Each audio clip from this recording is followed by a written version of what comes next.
எல்லா ஊர்லேயுமே இப்போ நல்லா மழை பெஞ்சிட்ருக்கு. அதே மாதிரி தான் இங்கேயும் 4 நாளாக விடாமல் மழை பெஞ்சிட்டே இருந்தது. அப்பாடா ரொம்ப சந்தோஷமாக இருந்தது.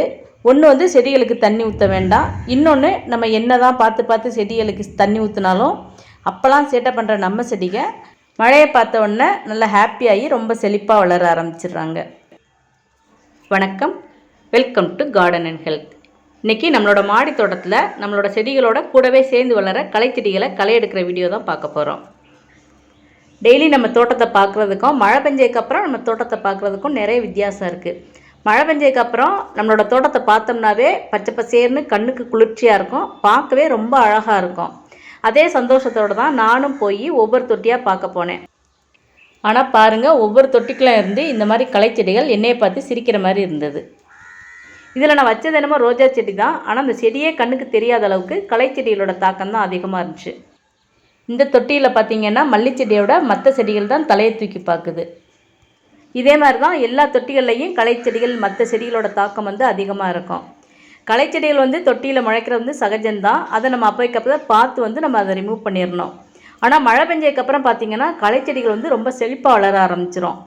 நம்ம வந்து செடிகள் கொடுக்குற உரங்களை எல்லாம் அது எடுத்துக்கிட்டு இந்த களைச்செடிகள் வந்து அதிகமாக வேகமாக வளர்கிறதுனால நம்ம செடிகளுக்கு வந்து சத்து இல்லாமல் போயிடும். அதனால நம்ம வந்து மழை நின்னதுக்கப்புறம் எல்லா தொட்டிலையும் இருக்க களைச்செடிகள் எல்லாத்தையும் நம்ம வந்து இந்த மாதிரி களைஞ்சி எடுத்துடணும். இப்போ இந்த செடியில் பார்த்திங்கன்னா களைச்செடி மட்டும்தான் இருக்குது அப்படின்லாம் கிடையாது. மற்ற செடியில் இருக்க விதைகள் வந்து காற்று மூலமாகவும் மழை மூலமாகவும் பரவி இந்த தொட்டிக்குள்ளே விழுந்து முளைச்சி இருக்கும். இப்போ நம்மளுக்கு வந்து தேவையான செடிகள் இதில் இருந்துச்சுன்னா அதை எடுத்து நம்ம வேறு தொட்டியில் மாற்றி வச்சுக்கலாம். தேவையில்லாத புல்வகைகள் இருந்துச்சுன்னா அதை வந்து நம்ம களைஞ்சி எடுத்துடலாம். இந்த கொத்தமல்லி செடியோடு சேர்ந்து கீழா நெல்லி, பருப்பு கீரை, அப்புறம் வந்து சுண்டக்காய் செடி, தூதுவளை செடி, இது கூட புல்வகைலாம் இருக்குது. இப்போ இதில் வந்து நம்ம சுண்டக்காய் செடி, தூதுவளை செடிலாம் தேவைப்பட்டால் இதை எடுத்து நம்ம வேறு தொட்டிக்கு மாற்றி வச்சுக்கலாம். கீரை வகைகள்லாம் நம்ம பறித்து சமைக்கிறதுக்கு எடுத்துக்கலாம். இல்லை இது எல்லாமே இந்த தொட்டியிலே வளரட்டும் அப்படின்னு நம்ம நினச்சோம்னா நம்ம கொத்தமல்லி விதைக்கணும்னு நினச்ச அந்த தொட்டியில் கொத்தமல்லி வளராது, மற்ற செடிகள் தான் வளர ஆரம்பிக்கும். நான் ஒரு 4-5 தொட்டிக்கு தான் களைச்செடியில் வந்து களை எடுத்தேன். அதிலே பாருங்களேன் எந்த அளவுக்கு களை இருக்குன்னு.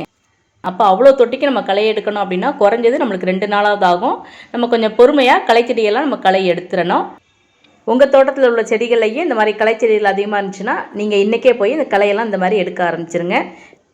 இந்த மாதிரி செடிகளுக்கெலாம் நம்ம களை எடுத்துட்டோம்னா நம்ம செடிகளும் ஹாப்பி ஆயிரும், நம்மளும் ஹாப்பி ஆயிடலாம். இந்த வீடியோ உங்களுக்கு பிடிச்சிருந்ததுன்னா லைக் பண்ணுங்கள், ஷேர் பண்ணுங்கள், மறக்காமல் கார்டன் அண்ட் ஹெல்த் சேனலை சப்ஸ்கிரைப் பண்ணுங்கள். அதே மாதிரி அந்த பக்கத்தில் இருக்க பெல் ஐக்கானில் ஆல் செலக்ட் பண்ணுங்கள். அப்போ தான் நம்ம போடுற வீடியோஸ் எல்லாமே அடுத்தடுத்து உங்களுக்கு நோட்டிஃபிகேஷனில் காமிக்கும். தேங்க்ஸ் ஃபார் வாட்சிங்.